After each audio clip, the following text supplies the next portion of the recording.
Bonjour à tous, c'est Luna et aujourd'hui on se retrouve pour la deuxième histoire de Noël. Aujourd'hui c'est moi qui vais vous raconter l'histoire et l'histoire s'appelle Le sapin blanc. Plongeons donc dans la forêt du Père Noël.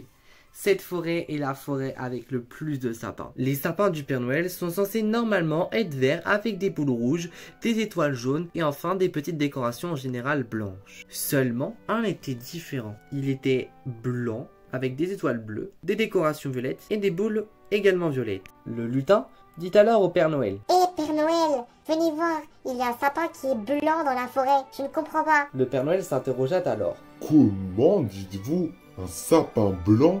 Montrez-moi cela. Je ne comprends pas. Le lutin emmena donc le Père Noël à la rencontre du sapin blanc. Arrivé devant le sapin blanc, le Père Noël fut stupéfait.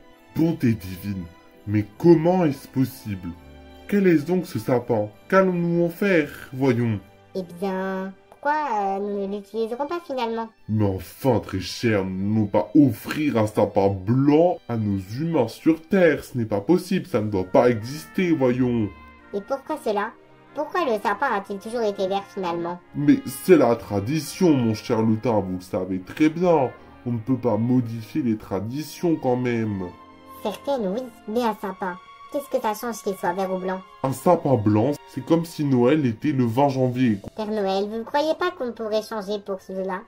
Ça n'a pas vraiment d'importance, tant qu'on est dans l'esprit de Noël. Non, non, non et non. Laissez pourrir cet arbre, franchement. Le lutin, attristé par la réaction du Père Noël, eut alors une idée.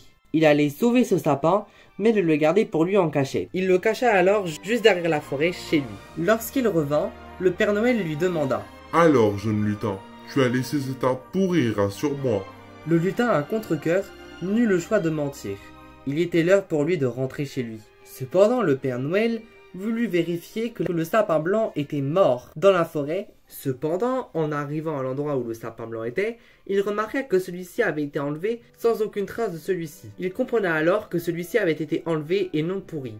Le Père Noël se rendit alors chez le lutin et découvrit, mécontent, le sapin blanc encore là. Il dit alors au lutin: Très cher, pourquoi vous gardez cela sans mon accord? Je vous avais dit de le laisser pourrir. Le lutin répondit alors: Père Noël, peu importe que ce soit blanc, bleu ou rouge, on doit le garder. C'est un sapin, il fait partie des nôtres. Le Père Noël accepta l'argument du lutin. Il finit même par garder ce sapin très précieusement, car il est unique et très différent des autres. J'espère que cette histoire t'a plu, et on te donne rendez-vous demain pour une nouvelle histoire.